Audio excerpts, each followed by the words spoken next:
एक समय था जब खामेनाई के राज में ईरान की जनता खुद को सुरक्षित और संतुष्ट मानती थी, लेकिन आज वही सत्ता सवालों के घेरे में खड़ी है। इजराइल से टकराव के बाद अब अमेरिका को खुली चेतावनी और सामने है डोनाल्ड ट्रंप, जिनकी खतरनाक नीतियों ने पहले कई देशों की नींद उड़ा चुकी है। लेकिन सबसे बड़ा सवाल यह है, क्या खामेनाई खुद को ट्रंप जैसी सुपर पावर ताकत के रूप में स्थापित करना चाहते हैं?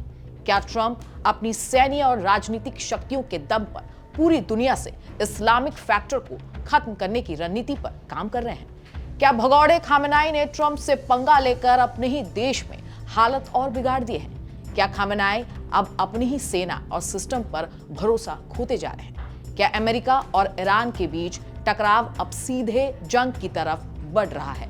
क्या मिडिल ईस्ट एक बार फिर महायुद्ध के मुहायने पर खड़ा है? और सबसे अहम, क्या खामेनाई का दौर अब अपने अंतिम चरण पे पहुंच चुका है? इन सभी बड़े सवालों के जवाब, सत्ता के पीछे की साजिश और अंतर्राष्ट्रीय राजनीति की पूरी तस्वीर हम आपको दिखाएंगे इस वीडियो में। नमस्कार, बहुत बहुत स्वागत है आपका एबीपी लाइव पर और मैं हूं आपके साथ एंजेला पांडे। दरअसल अब जो जानकारी हम आपको देने जा रहे हैं उस पर खास ध्यान देना जरूरी है। ईरान इस वक्त गहरे आर्थिक संकट से गुजर रहा है और इसी को लेकर देश भर में विरोध प्रदर्शन तेज हो चुके हैं। हालात को काबू में रखने के लिए सरकार ने इंटरनेट और टेलीफोन सेवाओं पर रोक लगा दी है, जिससे आम लोगों का आपसी संपर्क पूरी तरह से टूट गया है। इसी बीच ईरान के निर्वासित युवराज रेजा पहलवी ने सोशल मीडिया प्लेटफॉर्म एक्स पर एक अहम पोस्ट साझा की है। इस पोस्ट में उन्होंने सीधे तौर पर अमेरिका राष्ट्रपति डोनाल्ड ट्रंप से तत्काल हस्तक्षेप की अपील की है। उन्होंने कहा है, अगले 1 घंटे में लोग सड़कों पर होंगे। कल रात आपने लाखों बहादुर ईरानियों को सड़कों पर जीवंत गोलियों का सामना करते हुए देखा है। कोई इंटरनेट नहीं है, कोई लैंडलाइन नहीं है। अपनी स्वतंत्रता के लिए लड़ने और सुरक्षा बलों को भारी संख्या में परास्त करने के लिए सड़कों पर बुलाया है। समय की कमी है, मैं आपसे मदद की अपील कर रहा हूँ। आपने साबित किया है और मैं जानता हूं कि आप शांति के व्यक्ति हैं और अपने शब्दों के पक्के हैं। कृपया ईरान के लोगों की मदद के लिए हस्तक्षेप करने के लिए तैयार रहें। अब चूंकि बात अपने ही देश के लोगों की है, इसीलिए प्रतिक्रिया आना स्वाभाविक है। ईरान के निर्वासित युवराज रेजा पहलवी ने खामेनाई को लेकर अपनी पोस्ट में आगे लिखा है कि खामेनाई को अपने आपराधिक शासन के अंत का डर सता रहा है। यही वजह है कि वे प्रदर्शनकारियों को मिल रहे समर्थन से घबरा गए हैं।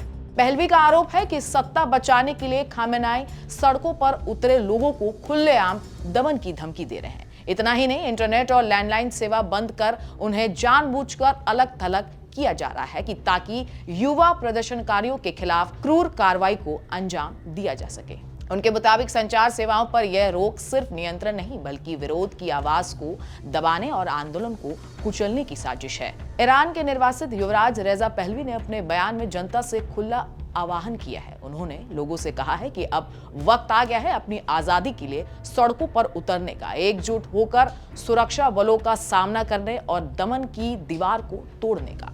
पहलवी ने यह भी याद दिलाया है कि गुरुवार रात को उन्होंने इसी तरह का संदेश दिया था और अब एक बार फिर हालत उसी मोड़ पर खड़े हैं। उनका कहना है कि आने वाले 1 घंटे में लोग दोबारा सड़कों पर उतरने वाले हैं और यही पहल ईरान के भविष्य के लिए बेहद निर्णायक है। इस दौरान पहलवी ने सीधे डोनाल्ड ट्रंप से अपील करते हुए कहा कि खामेनाई के आपराधिक शासन के खिलाफ आपकी सख्त चेतावनी ने अब तक सत्ता के गुंडे को पीछे हटाने पर मजबूर किया है। उन्होंने लिखा है, यह समय बेहद अहम है। ईरान की जनता एक बार फिर उठ खड़ी होने जा रही है। हमें पता है कि आप शांति में विश्वास रखते हैं और अपने शब्दों पर अडिग रहते हैं। ऐसे में हम आपसे गुहार लगाते हैं कि ईरान के लोगों की मदद के लिए हस्तक्षेप के लिए तैयार रहें। ईरान ने साफ संकेत दे दिए हैं कि विरोध प्रदर्शनों को कुचलने के लिए सुरक्षा बल अब सख्त कार्रवाई कर सकते हैं। इसी के साथ ईरानी सत्ता ने अमेरिकी राष्ट्रपति डोनाल्ड ट्रंप के उसी बयान का खुलकर विरोध किया है, जिसमें उन्होंने प्रदर्शनकारियों को समर्थन देने की बात कही थी।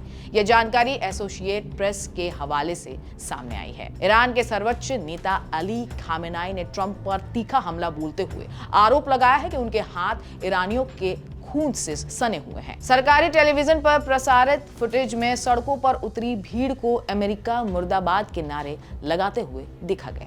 वहीं ईरानी मीडिया ने बाद में प्रदर्शनकारियों को आतंकवादी करार देते हुए आंदोलन की छवि को कमजोर करने की कोशिश की है। खामेनेई ने अपने बयान में कहा कि प्रदर्शनकारी ट्रंप को खुश करने के लिए अपनी ही सड़कों को तबाह कर रहे हैं, क्योंकि ट्रंप ने मदद का वादा किया है। उन्होंने यह भी कहा है कि ऐसे लोगों को विदेशी ताकतों की तरफ देखने की बजाय अपने देश और उसकी स्थिरता पर ध्यान देना चाहिए। अब हालत पर एक नजर डालिए।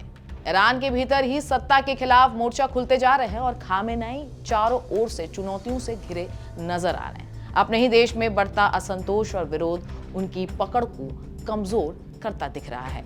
एक तरफ रेजा पहलवी हैं, जो खुद को ईरान की जनता की आवाज बताते हुए बदलाव की अपील कर रहे हैं, तो दूसरी ओर अली खामेनेई के फैसले सत्ता को बचाने के बजाय संकट की ओर गहरा करते दिख रहे हैं। अब सबकी निगाहें अमेरिका पर टिकी है। क्या डोनाल्ड ट्रंप रजा पहलवी की अपील पर कोई बड़ा कदम उठाएंगे, या फिर ईरान के साथ टकराव की कहानी यहीं और तीखी होगी? इन तमाम सवालों के जवाब फिलहाल भविष्य के गर्भ में हैं, लेकिन इतना तय है कि ईरान की राजनीति अब निर्णायक मोड़ पर पहुंच चुकी है।